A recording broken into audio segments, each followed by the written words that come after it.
Përshëndetje, mirë se vini në episodin ton të podcastit. Edhe këtë episod ne në fakt do vazhdojmë të trajtojmë temën e episodit kaluar, grabitja e tokave. Siç e tham edhe siç tashmë dihet, grabitja e tokave është një nga fenomenet më që ka marrë ka pushtuar, si të thuash, vendin ton, ka marrë një përhapje shumë të gjerë. Korporata dhe individ të caktuar kanë zaptuar tokat dhe vazhdojnë t'i marrin pronës që nuk është e tyre frute dhe ta zhvillojnë këtë pronë. Përpara se të fillojmë, do doja të falenderoja së pari zotin Cako, i cili na jep këtë mundësi të shkëlqyer, që të komunikojmë me ju, të bëjmë të krijojmë një platformë bashkëbisedimi për të qarë hallet, për të rrahur mendimet, për t'ju dhënë këshilla dhe ide atyre personave ose individëve që janë të prekur nga ky fenomen.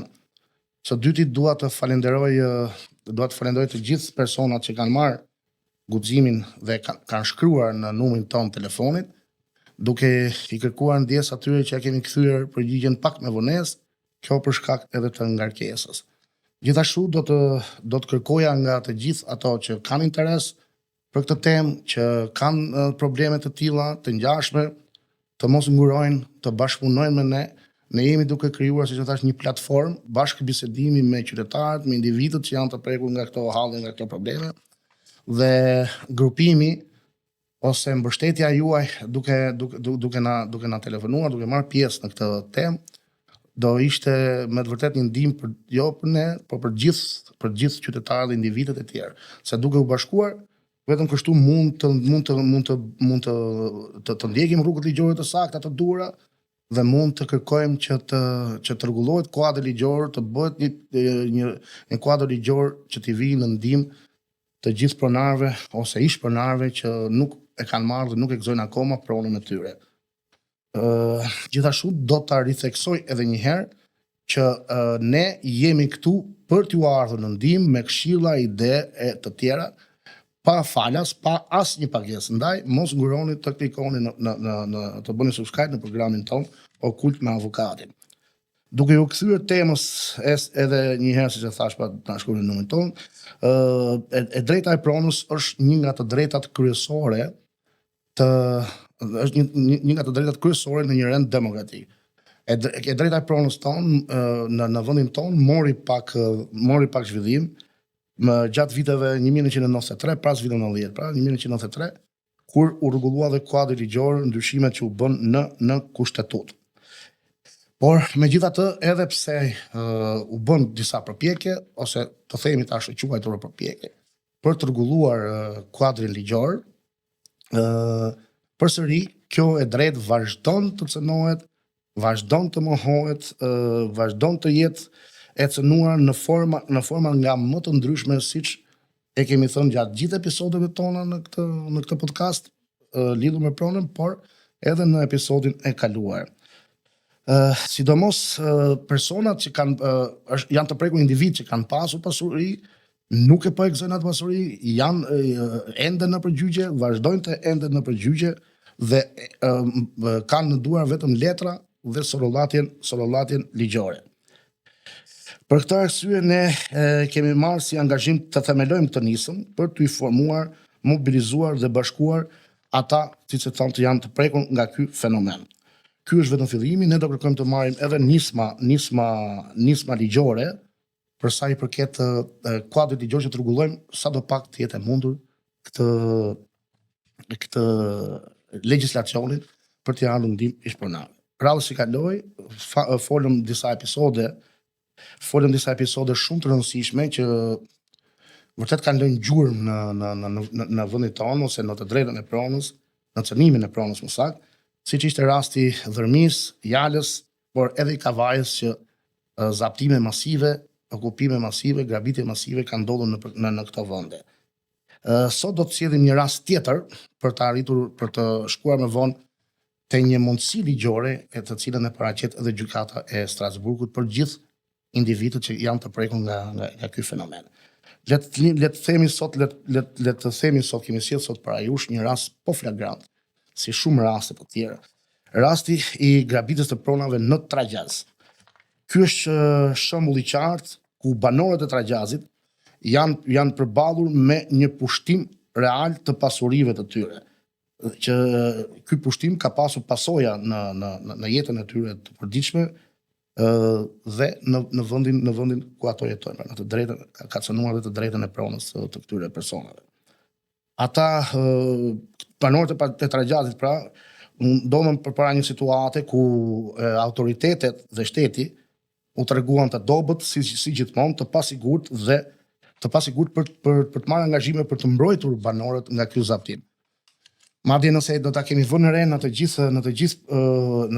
gjithë këto episode të ngjashme të zaptimit ose të grabitjes së tokave masive, të gjithë qytetarët që janë përpjekur të ngrihen në revoltë, që të dëgjohet zëri, kanë pasur jo mbështetje të organeve të rendit, por i kanë pasur kundër organeve të rendit, dhe kemi parë që shpeshherë ndalohen persona të veçantë duke u shoqëruar në komisariate.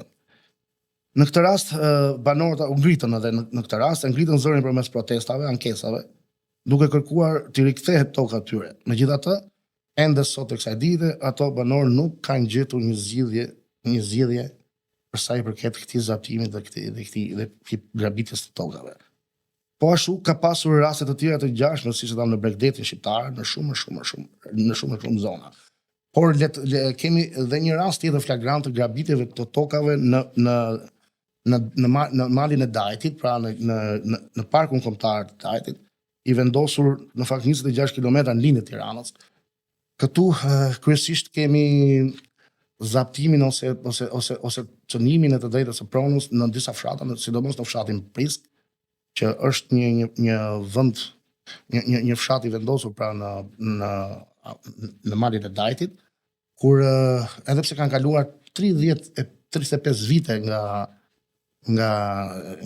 hyrja nga sistemi i demokracisë, ende banorët të këtij fshati nuk kanë gjetur një zgjidhje për sa i përket certifikatave ose tapive të pronësisë, çfarë do t'i bënte ato, të gëzonin realisht pronën e tyre.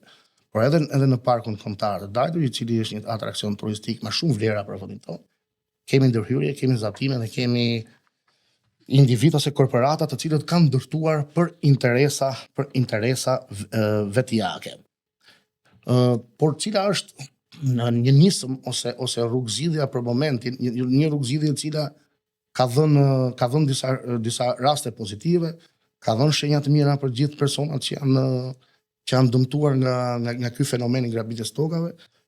Është gjykata e Strasburgut. Pra, ka një rrugë ligjore ose ka një institucion që quhet Gjykata Evropiane për Drejtat e Njerëzit, kur i ka ardhur në ndihmë pra shumë individëve shqiptar, të cilët janë prekur nga ky fenomen. Do t'ju paraqes më poshtë disa raste për të kuptuar çka ka ndodhur ose çfarë ndodh me gjykatën e Strasburgut. Është një mundësi që jep ligja për shumë individ prekur nga ky fenomen. Po t'informoheni për rastet që janë çuar në Gjykatën Evropiane për Drejtat e Njerëzit, është një hap shumë i rëndësishëm, sidomos kur flitet për çështje të tilla të rëndësishme që është cënimi i të drejtës së pronësisë.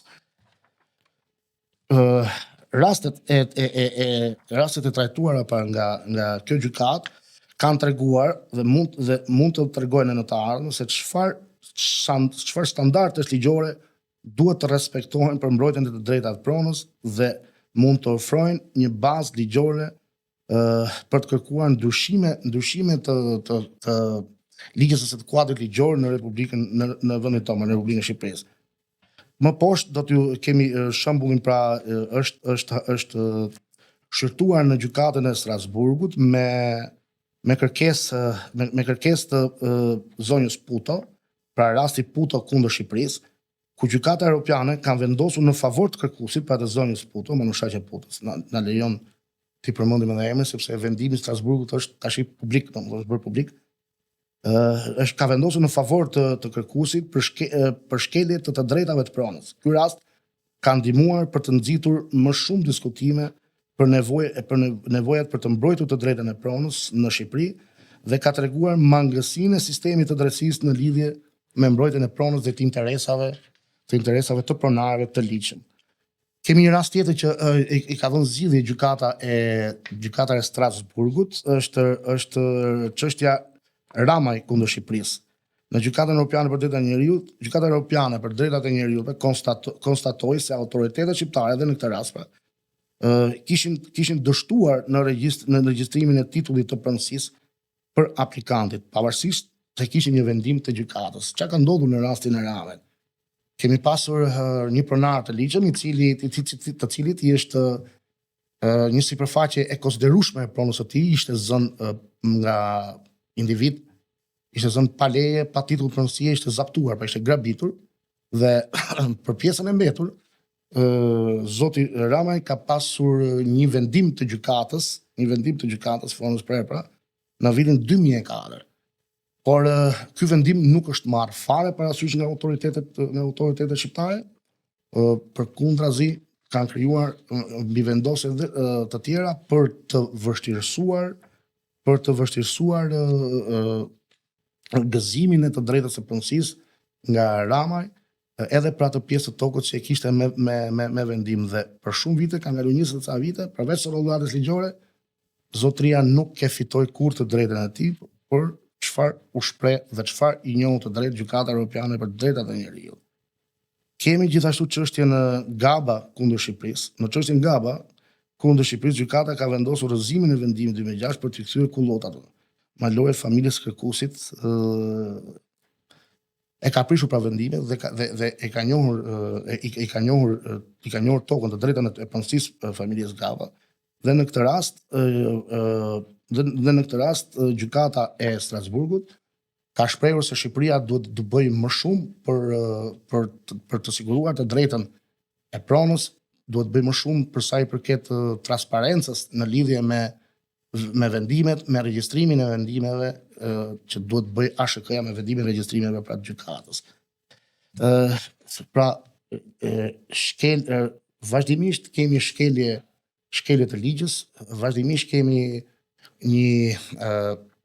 një shkelje flagrante të Agjencisë Shtetërore të Kadastrës, e cila në shumicën e rasteve nuk i regjistron vendimet e individëve për njohjen ose kthimin e pronës. Dhe kjo sjell, përveç rrollatjeve me vite të tëra, 20 ose më shumë vite të tëra në rrollatje ligjore, po sjell përveç kësaj shkelje, pra cënon pronën, sjell shkelje të drejtës së pronësisë.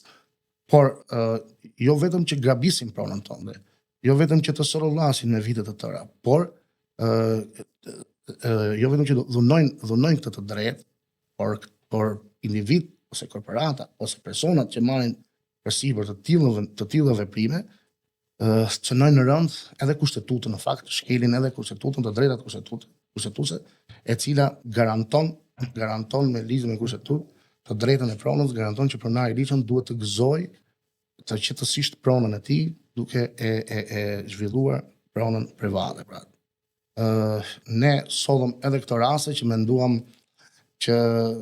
menduam se mekanizmi që përdor gjykata e Strasburgut ose kjo hapësirë ligjore që është gjykata e Strasburgut mund të dëgjoj individ, mund të vendosi të drejtën e shkelur e cënuar në vendin tonë për sa i përket pronës dhe grabitjes së pronave. Pra, të gjithë ato që kanë të tilla raste, mos ngurojnë të drejtohen edhe gjykatës së Strasburgut derisa ligja jon të funksionojë ose kuadri jon ligjor të rregullohet, të vinë në ndihmë realisht individëve që kanë të tilla probleme.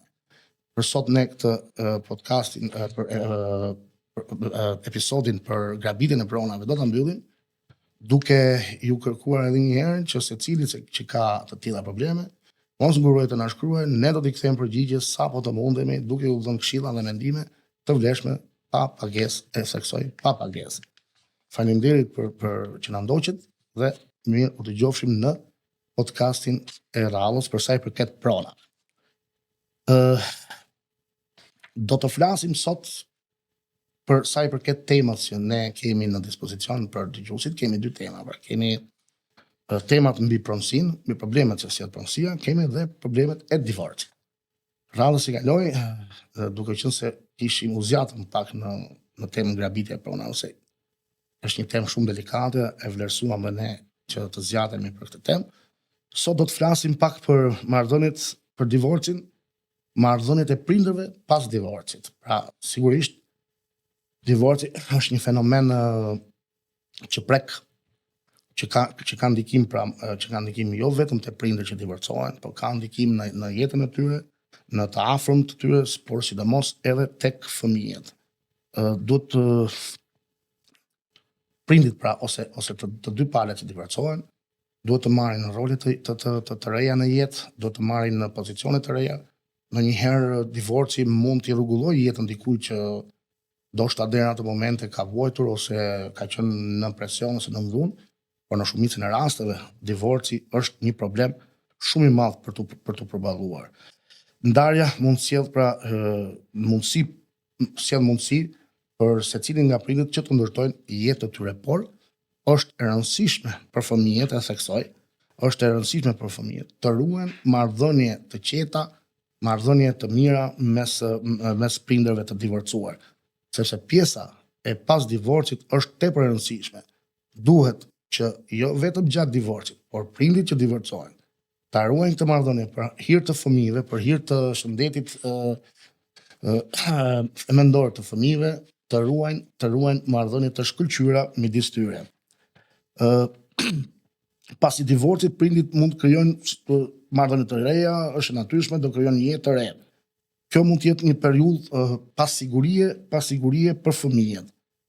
Mund të jetë një periudhë pasigurie, fëmijët ndjehen të pasigurt kur shikojnë që prindit e tyre ose prindit që i kanë në kujdestari fëmijën është duke krijuar një jetë të re. Ato ndihen emocionalisht të prekur, pra përjetojnë emocione të forta dhe përjetojnë një ndjenjë tepër të madhe pasigurie. Prindit në këtë rast duhet të jenë të kujdesshëm dhe të ndihmojnë fëmijët që të kalojë këtë periudhë duke i kurajuar dhe mbështetur ato, duke i pyetur vazhdimisht, duke i folur hapur, duke biseduar me fëmijët për çdo problem që ato shikojnë që mund të vijë ose që çdo problem që mund të kanos fëmijët, pra, ose jetën e shëndetin e tyre mendor. Krijimi i një marrëdhënie të kujdesit pas divorcit është shumë e rëndësishme për të siguruar stabilitetin dhe qetësinë e fëmijës. Përgjegjësitë e kujdesit për fëmijën mund të përfshijnë marrëveshje për ndarjen e kohës me ta. Mund të vendosin në një kalendar për vizitat dhe të jap mundësi fëmijëve të kalojë kohë me secilin prind në mënyrë të barabartë. Pra, e thënë ndryshe, pas divorcit, gjykata i beson njërin fëmijë ose dy, varet, ja beson njërit prind. Por shpeshherë takimet ose të drejtat prindërore mbi fëmijët kthehen në shesh, në armë për betejat që prindit bëjnë pas divorcit midis njëri tjetrit. Kjo është shumë e dëmshme për fëmijët. Mënyra e dur është që të ketë komunikim midis tyre, të ketë komunikim edhe me celular, me telefon ose me mesazhe, të ketë një komunikim të kujdesshëm dhe i pandërprer midis prindërve që janë të divorcuar, çfarë do t'i japi fëmijës një qetësi pasi pas divorcit prishet çdo ekuilibër i fëmijës. Divorci është një fenomen i cili do të ngjelet gjatë ose përgjithmonë në kujtesën jo vetëm të personave që divorcohen, por gjatë në kujtesën dhe memorien edhe të fëmijës. Ndaj, stabilizimi i marrëdhënieve midis prindërve pas divorcit luan rol të rëndësishëm për të ardhmen e fëmijëve. Të dy prindit e divorcuar duhet të bëjnë një lloj strategjie, një lloj kalendari për të qenë korrekt ditët të vizitave, oraret të vizitave, oraret takimit me fëmijët, pra, për të siguruar kështu që fëmia ta ndjej sadopak ose fare pak mungesën ose prishjen e divorcit ose prishjen e ekuilibrit në jetën e tij. Divorci mund të ketë një ndikim të thellë emocional dhe psikologjik tek fëmijët. Ata mund të ndjehen të humbur, të trishtuar dhe të shqetësuar për të ardhmen e tyre. Si mund ta menaxhojmë këtë pikë? Këtë pikë me vërtet delikate, domethënë për fëmijët që mos ndikojë sadopak.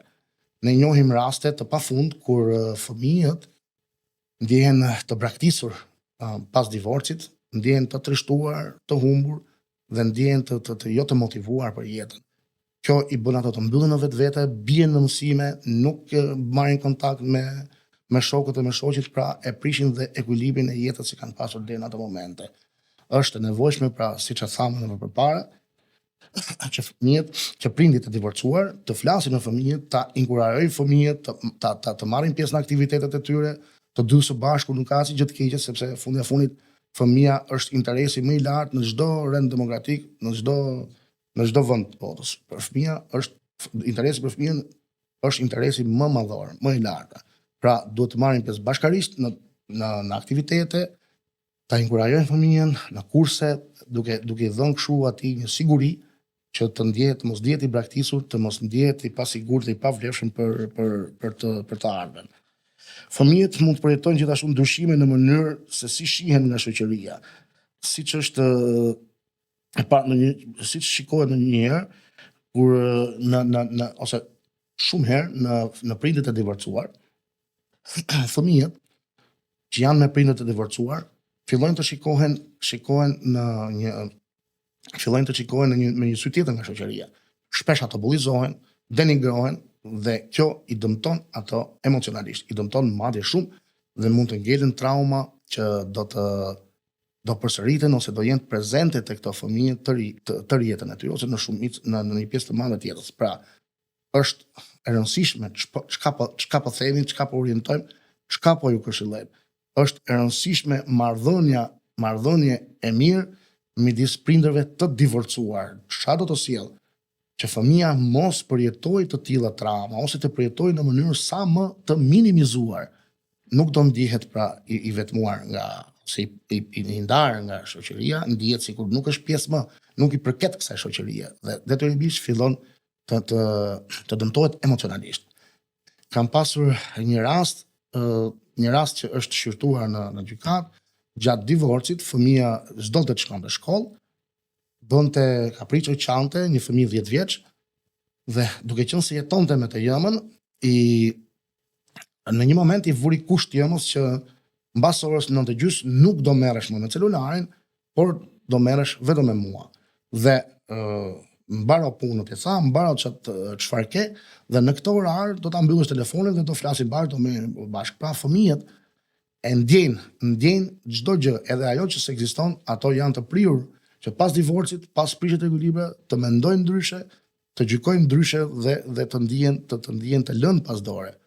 Prandaj ju lutem të gjithë prindit që kanë probleme me prindin tjetër që janë të divorcuar, të ulin armët, të mos përdorin fëmijët si vegël ose si armë për të nxjerrë kapriçot ose për të nxjerrë inatet. Inatet duhen lënë, divorci është divorc, përjetohet keq thamë nga të gjithë, nuk është se është një gjë e bukur dhe duhet ta përjetojmë me dashuri, por ruani sa do të jetë e mundur, bëni çfarë të jetë e mundur të ruani marrëdhëniet me prindin tjetër që jeni divorcuar. Kjo për hate të fëmijëve, për t'i dhënë atyre një qetësi shpirtërore, një qetësi emocionale dhe për t'i bërë ato që të ndihen jo të pasigurt, po të sigurt për të ardhmen e tyre. Këtu me këto pak këshilla po e mbyllim edhe këtë temë, duke shpresuar që të gjithë personat që kanë nevojë janë të mirëpritur të na shkruajnë në numrin ton telefonit dhe ne do t'i kthejmë përgjigje menjëherë për të dyja temat që folëm, për të gjithë problemet që ju do parashtroni, do paraqisni pranë nesh. Ju faleminderit dhe miru takofshim në podcastin tjetër, në episodin tjetër. Faleminderit.